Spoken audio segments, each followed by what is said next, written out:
to week 4 of Draw Near series. This week we're drawing near to hope. If you didn't watch last week, I want you to go back and watch last week because I'm about to show you something. Last week we talked about drawing near to God. I'm going to show you a picture that I happened to come across that my daughter Chloe drew. I will worship while waiting. I thought that went perfectly with what we talked about last week and even what we're going to talk about this week. So this month, we've spent time listening to ourselves, learning to rest in God's silence, and experiencing the healing power of connection. Now we're going to learn something about hope, how it can actually grow in the waiting, not after. When Zion died, I thought my life ended. Half of it did. I thought my best days were over. Everything felt quiet and heavy, and I couldn't imagine that anything good would ever happen to me again. Nothing good could come from that kind of loss. But slowly, and I do mean slowly, life started sprouting again. Not quickly, not loudly, just little shoots of grace. At first, it might have been the sound of laughter.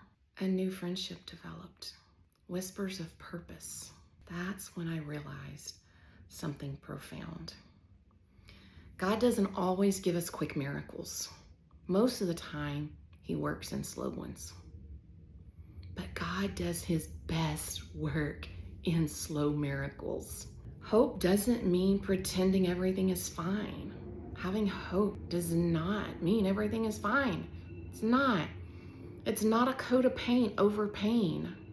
It's what grows through the cracks. Hope doesn't erase the pain, it transforms it.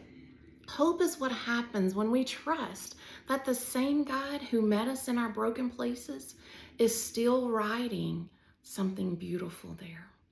It's not fast, it's not always visible, but it's steady.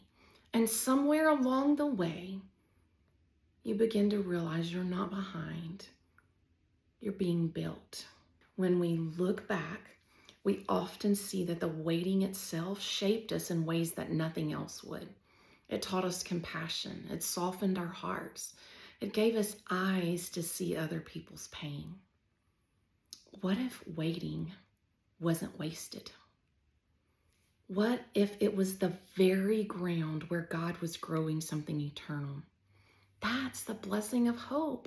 It changes not just our circumstances, but it changes us. Hope is with us in those places of aloneness, in those places of waiting. Hope is there. Hope is there. So this week, I want you to take a moment to pause and look back. Notice where God has already redeemed something in your life. So share with me in the comments or private message me one glimpse of hope that you've seen, big or small. Because I have said for a long time, God does not waste our pain. He doesn't waste our pain. And one day, He will redeem it. But in the meantime, hope is there.